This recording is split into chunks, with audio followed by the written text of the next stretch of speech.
মাত্র ৮ বছরের নিষ্পাপ শিশু, যে বয়সে হাতে থাকার কথা ছিল বই খাতা, রঙিন স্বপ্ন আর খেলনা, সেই বয়সেই তাকে সহ্য করতে হয়েছে মানুষের মুখোশধারী নরপশুদের অকল্পনীয় নিষ্ঠুরতা। রাজধানীর পল্লবীর ছোট্ট রামিজ আক্তার আজ আর নেই, কিন্তু তার নিথর দেহের প্রতিটি ক্ষত, প্রতিটি রক্তের দাগ এবং তার পরিবারের প্রতিটি কান্না যেন পুরো জাতির বিবেককে নাড়িয়ে দিয়েছে। রোববার ঢাকা মহানগর শিশু সহিংসতা দমন ট্রাইব্যুনাল আলোচিত এই মামলার রায় ঘোষণা করেন। আদালত আসামি সোহেল রানা ও স্বপ্না আক্তারকে মৃত্যুদণ্ড প্রদান করেন। রায় ঘোষণার মুহূর্তে আদালত জুড়ে নেমে আসে এক ভারী নীরবতা, আর ভুক্তভোগী পরিবারের চোখে দেখা যায় দীর্ঘ প্রতীক্ষার বিচার পাওয়ার অশ্রু।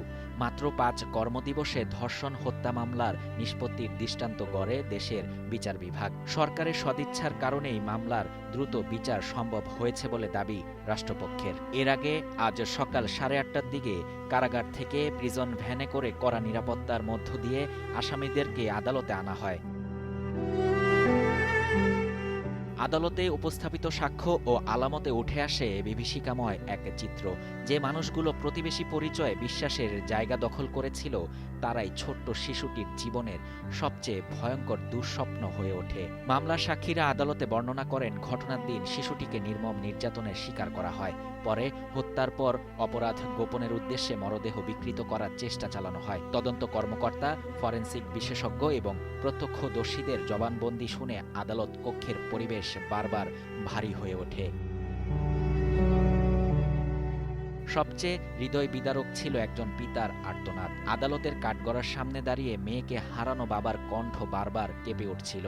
তার চোখের জল যেন প্রশ্ন করছিল, কোন অপরাধ ছিল তার নিষ্পাপ শিশুটির।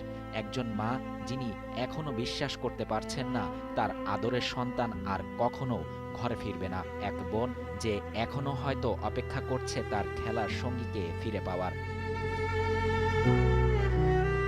এই রায় শুধু একটি মামলার সমাপ্তি নয়, এটি শিশুদের নিরাপত্তা, মানবতা এবং ন্যায় বিচারের প্রশ্নে একটি গুরুত্বপূর্ণ বার্তা। তবে কোনো রায় ফিরিয়ে আনতে পারবে না ছোট্ট রামিসাকে, ফিরিয়ে আনতে পারবে না তার হারিয়ে যাওয়া হাসি, তার অসমাপ্ত শৈশব কিংবা তার পরিবারের বুক ভাঙা কান্না।